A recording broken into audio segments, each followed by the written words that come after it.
So in this video, I'm going to show you how to upload a project, and the project template is a nice way to get everything started. So you could come in and you could say, let me do a new project, right? And I could say, I want to upload a project. So I can go to upload a project and I can either drag a zip file or select a zip file. So I'm going to go ahead and drag this example LaTeX project that we just did and drop it in.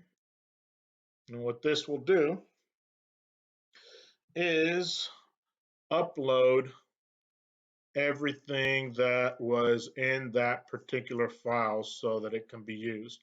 And what's nice for students is that they would be able to come in and think about how they would solve a particular problem. So for example, rewrite the system of equations as an augmented matrix, right? Let's say that we wanted to go to that problem. I can double click, it'll take me right to the problem.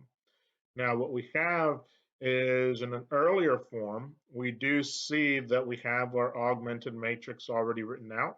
So I could scroll up to that area and say that I want to use the square bracket. So that would be B matrix. So I could come over here and say, well, let me copy that code because I'm going to need that code. And I can come over and say I'm going to replace the dotted lines. I'm going to replace the dotted lines. So I'm going to come over here and delete everything with my dotted lines, right? And then press enter. And so what I can do is come in and write the information that I want to do. So I could say the augmented matrix is given by, and if I want it to be in line, I can use my dollar signs, where one dollar sign opens my math type and another dollar sign closes it. I can control V and put in my matrix, right? Now, I could also set this up as the augmented matrix is given by, and if I want it to be on a separate line, I could use this notation with the backslash and then the bracket to open and then the backslash bracket to close, and that's going to give me my notation on its own line. So as an example, here's what that would look like. Compile this, and so we see the augmented matrix is given by, and we have it in line when I'm using the dollar signs, and we have it not in line when I'm not using the dollar signs.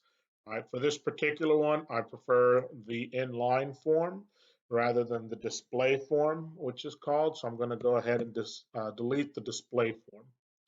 Now, for our situation here, our augmented matrix actually is going to have 3 inputs. So I'm going to add another C here. And what that's going to do is give me 3 variables that I'm going to be working with, my X, my Y, and my Z. Now, technically, I have actually come in and I created this environment. So I adjusted the cases environment. Here it is. And then also adjusted the matrix environment to be able to write an augmented matrix if I wanted to. Right, so that's something that's additional in this form of what I have. All right, so I'll go ahead and come back below. I can come to the augmented matrix. It'll take me to, so I already have it. And I would have my coefficients would be 1 and 3 and -1, right? And 15, right? So coefficient of X, 1, coefficient of Y, 3, coefficient of Z, -1, and then the equals 15. Then the double backslash is a line break, right? So I can come to my next one. And then I'll say 2 and goes to the next element in my matrix. So 2 and 1, right? And 7, right? Double backslash will line break for me. And then 1 and -1 and -2 and 0.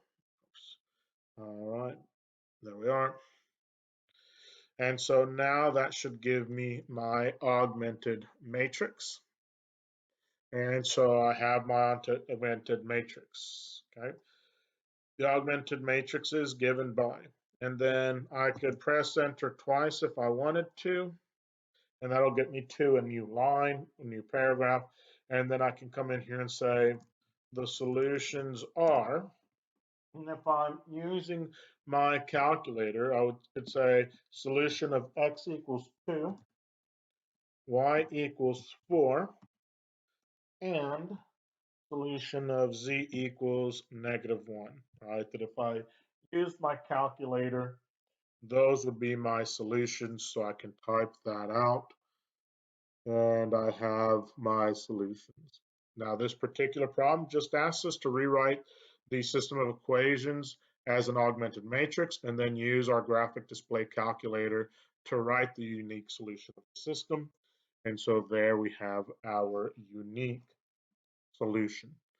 And I can go through and do that for a number of items. Now, one last thing I want to point out on this system E or system um, setup. The nice thing about system or systeme is that it will take your variables and put them in order even if you forget to put them in order. So notice I have x plus 3y minus z equals 15, and then y plus z plus 2x equals 7, and then x minus y minus 2z equals 0.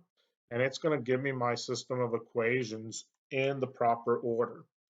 And if I added another variable in here, let's say I had plus 3w, but I only add it to 1, notice what's going to happen. It adds that extra variable, which is a w. W comes before x, y, and z, and it pops that variable out in front, right? And if I had, you know, another, let's say I had a 2r, right? Notice what's going to happen when I do this with my system.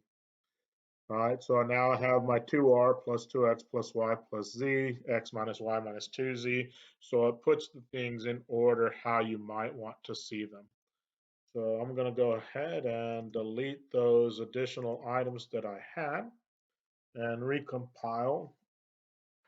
And notice that up here, if I wanted to change my name of the example LaTeX project to practice typing, I can come and change my name to whatever I want it to be. And I'll say example LaTeX project to practice typing, and I'll say this one's going to be where I end up putting my solutions.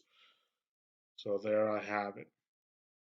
Then if I come back, I can click that up arrow and it'll take me back to my Overleaf page, and I see my LaTeX project typing, and then I see my typing solutions, and I can go through, right? And if I am consistent in my labeling of items, right, I can come in and do a number of items, right? And you can see LaTeX table spacing example, something that I did back in 2019 when I was first learning and working with LaTeX, it appears. So that's what we have. Hopefully that helps. Feel free to reach out to me if you need additional help. Have a wonderful, wonderful day.